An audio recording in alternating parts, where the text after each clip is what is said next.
Halo para pejuang NIP, selamat datang kembali di channel Akil Farhani.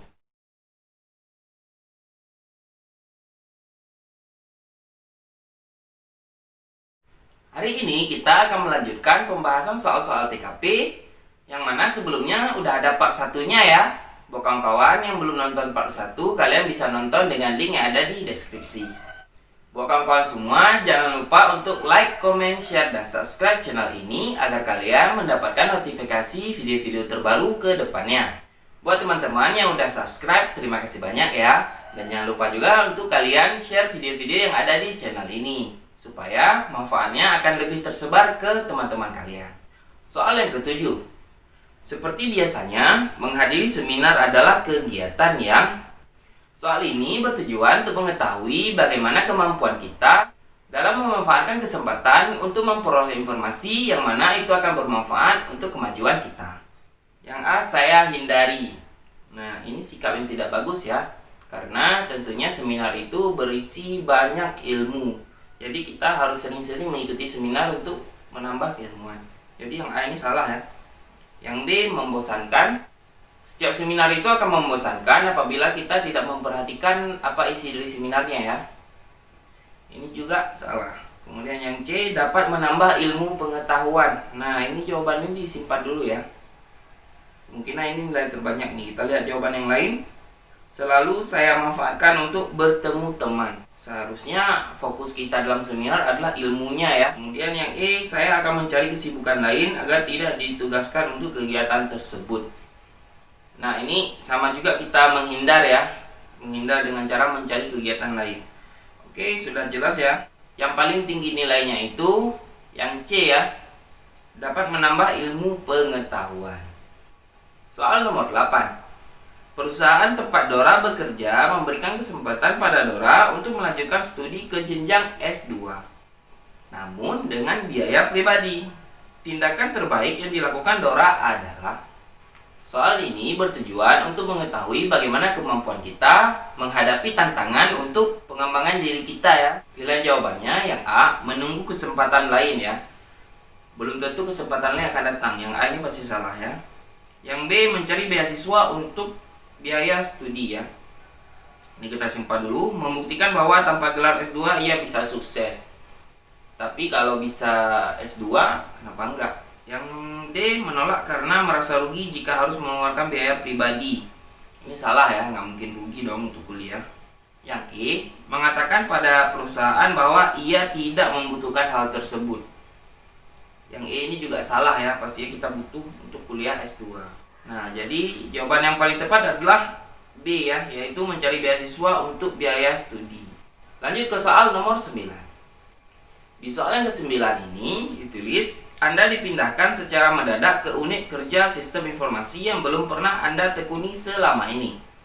Yang Anda pikirkan adalah, nah soal ini bertujuan untuk mengetahui bagaimana kemampuan kita beradaptasi dengan lingkungan kerja yang baru ya.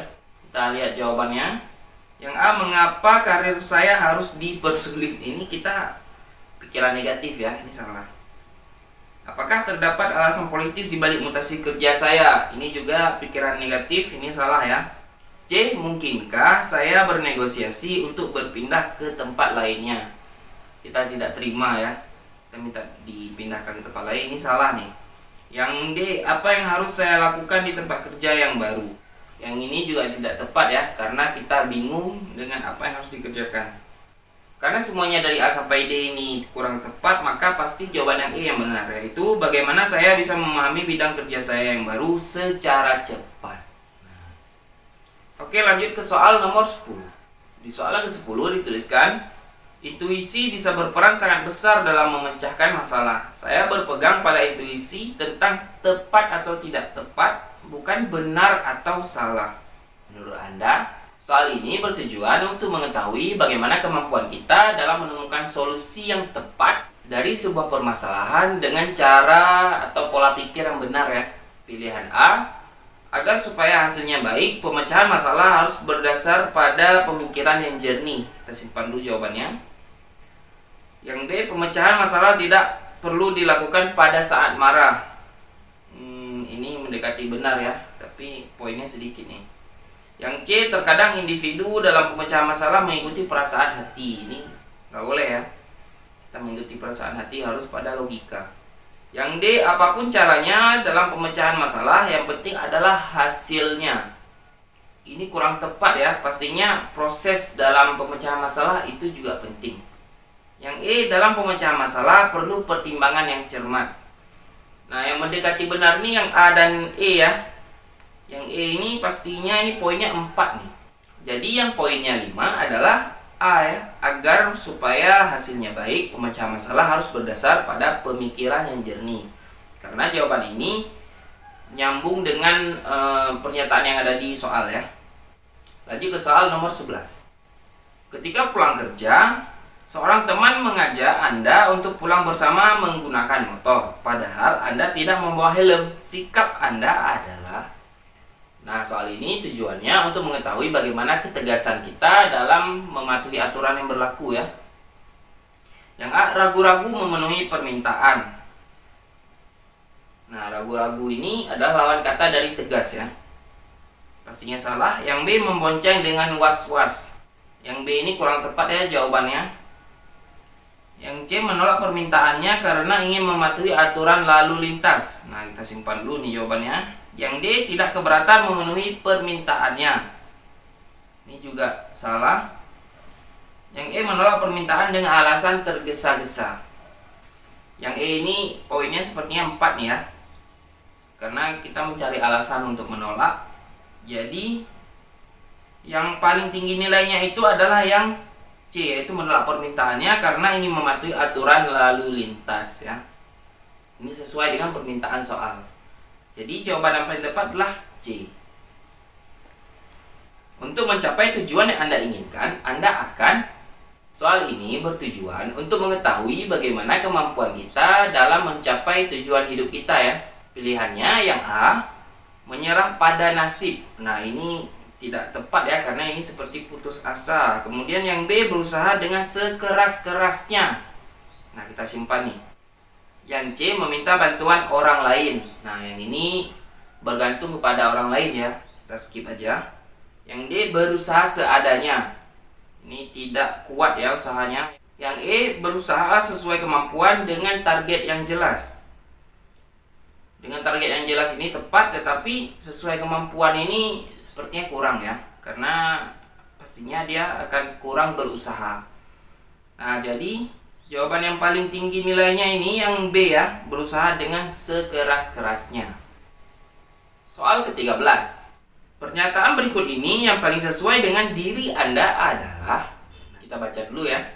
Yang A, saya orang yang mampu menyelesaikan tugas dengan cepat ya. Ini kita simpan dulu. Yang B, saya dapat bekerja lebih optimal jika bersama tim. Yang C, saya mampu mendayagunakan tim dalam menyelesaikan tugas. Nah, ini bergantung pada tim ya.